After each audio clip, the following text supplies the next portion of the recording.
हैदराबाद में breaking news असां share कंदासीं। आवाज़ टीवी की ख़बर बाद सिंध यूनिवर्सिटी स्कॉलरशिप जा चेक रोके छॾिया। अहम ख़बर है आवाज़ शेयर कंदासीं। एमफिल ऐं PhD जी तहक़ीक़ी कम लाइ गरीब शागिर्दनि लाइ आयल चेक ॾियण जी तकरीब मुलतवी कई वई। आवाज़ सां ख़बर शेयर कंदासीं।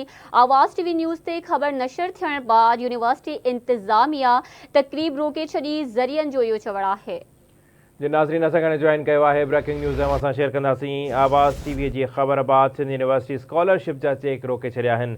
एमफिल ऐं PhD जे तहक़ीक़ी कम जे लाइ ग़रीब शागिर्दनि जे लाइ आयल चेक ॾियण वारी तकरीब मुलतवी कई वई आहे। ज़रियनि जो चवणु आहे त आवाज़ टीवी न्यूज़ ते ख़बर नशर थियण खां पोइ यूनिवर्सिटी इंतज़ामिया तकरीब मुलतवी कई आहे। जॾहिं त यूनिवर्सिटी जे रजिस्ट्रार जो चवणु आहे त तकरीब जांच करण जे लाइ नाहे रोकी। चेक वठण जे लाइ घटि उम्मीदवार हुआ। आवाज़ टीवी पारां चेक नौकरियूं कंदड़नि खे ॾियण जी निशानदेही बाद जांच जो हुकुम ॾिनो वियो हो। इन हवाले सां तफ़सील मालूम कंदासीं। आवाज़ न्यूज़ जे रिपोर्टर मुबीन मक्सी खां। जी मुबीन, वधीक अपडेट्स आहिनि।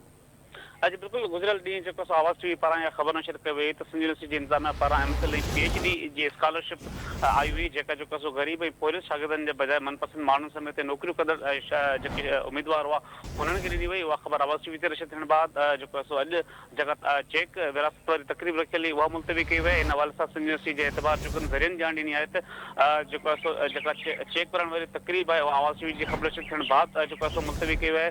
ॿिए पासे गुज़िरियल ॾींहुं आवाज़ टीवी ते ख़बर नशर थियण बाद सिंध यूनिवर्सिटी जो वाइस चांसलर आहे उन इहा ख़ातिरी कराई हुई त मामले जी मुकमल जांच कराई वेंदी। उन सिलसिले में जेका तकरीब आहे उहा रोकी वई आहे।